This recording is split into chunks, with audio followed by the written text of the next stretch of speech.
Imagine building a company worth $22 billion. Your brand is everywhere. Lionel Messi becomes your global ambassador. Your logo appears at the FIFA World Cup. The world's biggest investors are competing to fund your business. For a moment, it looks like you've built one of the greatest startup success stories of the century. But just a few years later, the same company is fighting for survival in courtrooms across multiple countries. Its valuation has almost completely disappeared. Its lenders are chasing billions of dollars. And the founder, once celebrated as India's greatest entrepreneur, is now battling legal cases across the world. How does a company rise so quickly, only to collapse even faster? This isn't just the story of Byju's. It's a story about ambition, unchecked growth, billion-dollar decisions, and what happens when success starts hiding serious problems. Over the last decade, Byju's transformed the way millions of students learned. Parents trusted it. Children used it every day. Investors believed it would become one of the biggest education companies in history. That belief attracted more than $4.5 billion from some of the world's most respected investment firms. On paper, everything looked perfect. But behind the impressive valuation, celebrity endorsements, and expensive acquisitions, another story was quietly unfolding, a story of mounting losses, growing debt, delayed financial reports, and decisions that would eventually trigger one of the biggest corporate collapses India has ever seen. By the end of this documentary, you'll understand exactly how Byju's became the world's most valuable EdTech company, and why that empire came crashing down. Long before he became one of India's most famous entrepreneurs, Byju Raveendran lived a simple life in a small village in Kerala. He was born in 1980 to two schoolteachers who believed education could change lives. Ironically, Byju wasn't known as the perfect student. He enjoyed sports far more than classrooms and often skipped lectures to play football or cricket. Despite that, he had a remarkable ability to understand complex concepts quickly. After completing engineering, he joined a British shipping company as a marine engineer. The job paid well. It offered stability, international travel, and a comfortable future. At that point, there was absolutely no reason to believe he would one day build one of the largest education companies in the world. But everything changed because of a simple favor for a few friends. We can do this! In 2003, while visiting India during a vacation, some friends asked Byju for help preparing for the CAT examination, the highly competitive entrance test for India's top business schools. Curious, he decided to take the exam himself. Not because he wanted an MBA. Simply to see how well he could do. The result surprised everyone. He scored in the 100th percentile. Many assumed it was luck. So he appeared for the exam again. Once again, he achieved an exceptional score. Word spread quickly. Friends introduced more students. Those students brought even more. What started as informal coaching sessions soon became packed classrooms filled with students eager to learn from someone who explained difficult concepts in a refreshingly simple way. Without planning it, Byju had discovered something he was naturally gifted at: teaching. The demand for his classes exploded. Within a few years, ordinary classrooms weren't large enough to accommodate the growing number of students. Instead of limiting admissions, Byju did something almost unheard of for a teacher. He rented entire auditoriums and sports stadiums. Thousands of students gathered to attend a single session. His lectures became educational events. Soon, satellite broadcasts allowed students across dozens of Indian cities to watch his classes live. By 2009, more than 45,000 students were attending his lectures across approximately 45 cities. He had become one of India's most recognizable educators, without owning a technology company, building an app, or raising a single dollar from investors. But some of his former students saw something much bigger. Many of them had graduated from India's prestigious IIMs and believed education was about to move online. They convinced Byju that his teaching methods could reach millions instead of thousands. In 2011, together they founded Think and Learn Private Limited, the company that would eventually become BYJU'S. The initial investment was tiny, around 2 Indian rupees lakh.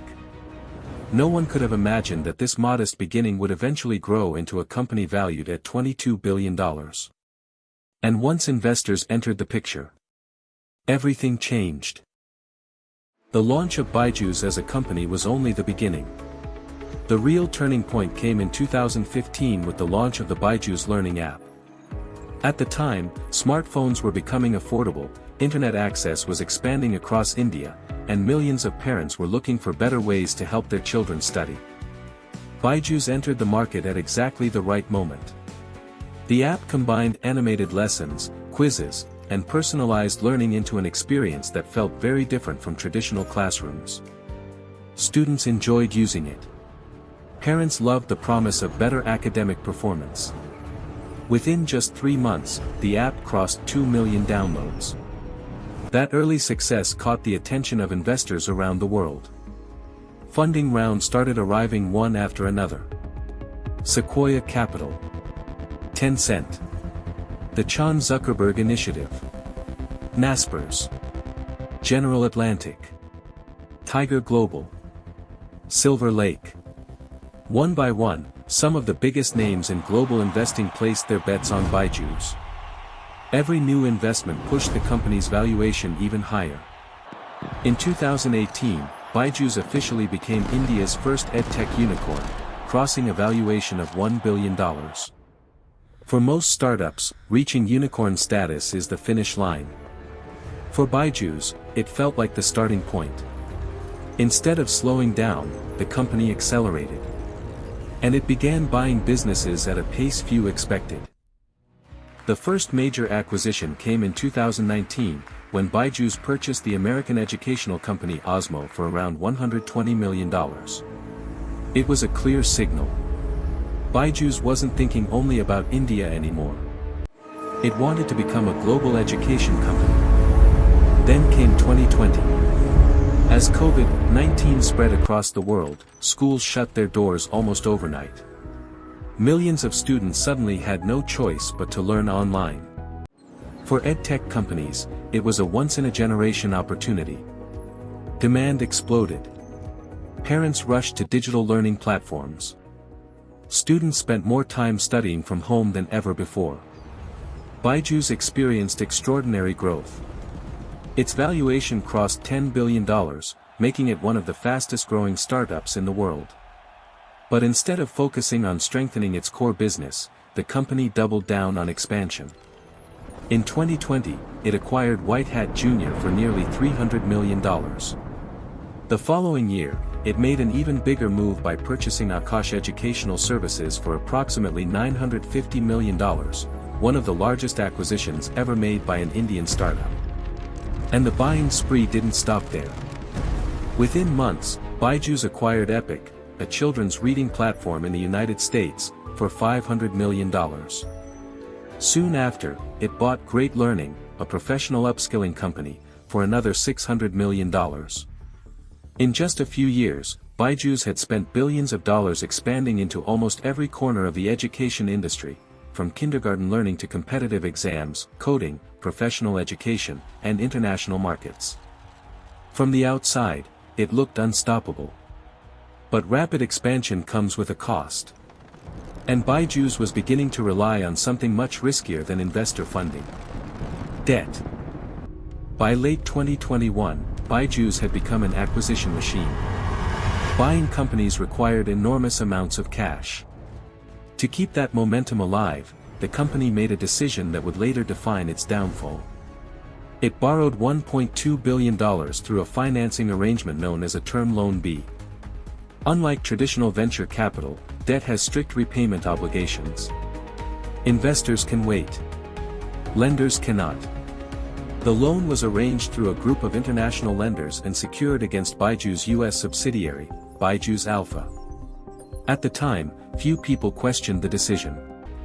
The company was growing rapidly. Its valuation continued climbing. Revenue projections looked promising. And online education appeared to be the future. Everything suggested that BYJU'S would easily repay the loan.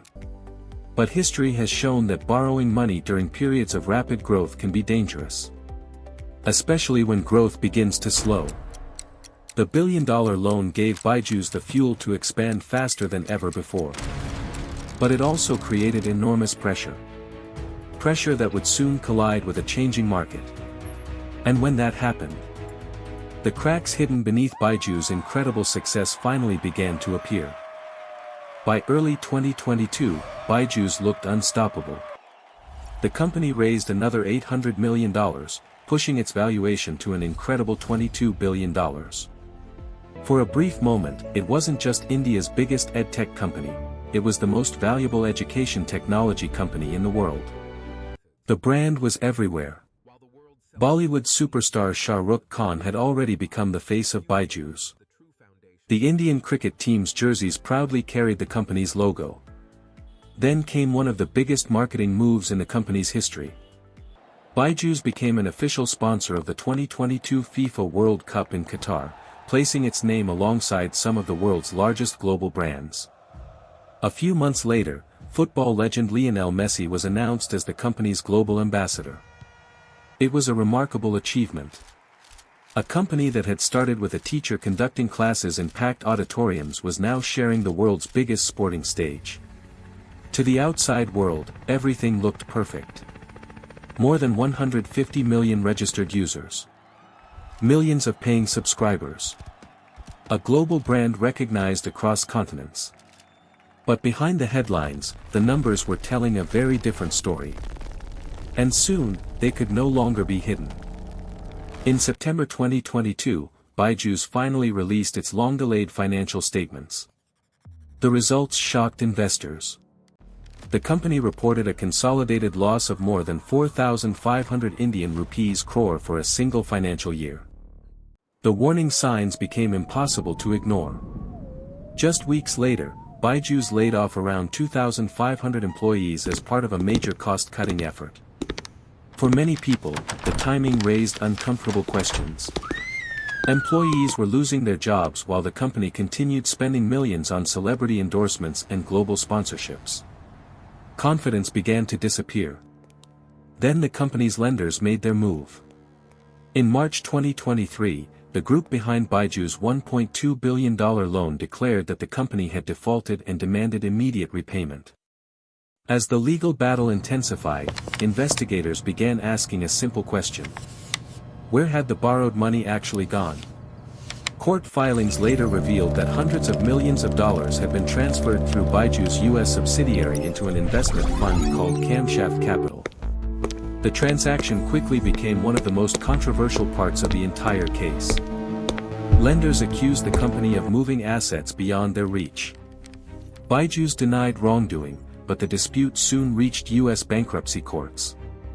At the same time, regulatory pressure was increasing in India.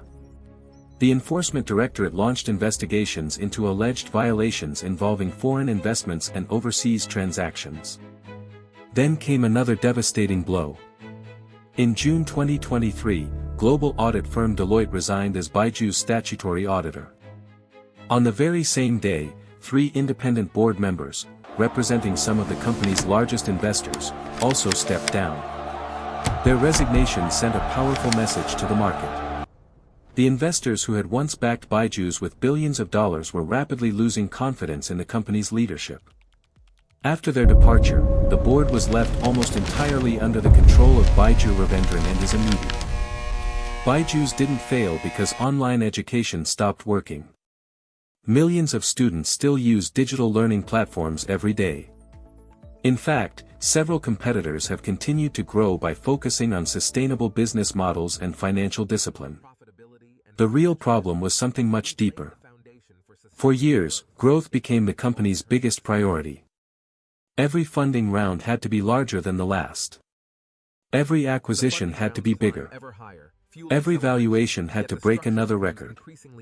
But behind that rapid expansion, losses kept growing. Debt kept increasing. Corporate governance weakened. And transparency slowly disappeared. Eventually, the business could no longer support the expectations built around it. The lesson isn't that ambition is dangerous. Ambition builds great companies. But when growth becomes more important than profitability, accountability, and trust, even the most valuable company can collapse faster than anyone imagines. The story of Byju's is more than the rise and fall of a startup. It's a reminder that billion-dollar valuations don't always reflect the true health of a business. In just over a decade, Byju's went from a teacher helping a handful of students to building a company worth $22 billion. And then, almost as quickly, that empire began to fall apart. So here's the question. Do you think Byju's was simply a company that expanded too fast? Or is it a warning about what can happen when startups chase growth at any cost? Share your thoughts in the comments below. And if you enjoy deep dives into the world's biggest business success stories, corporate failures, and the lessons behind them, don't forget to subscribe. Because the next story might be even more unbelievable than this one.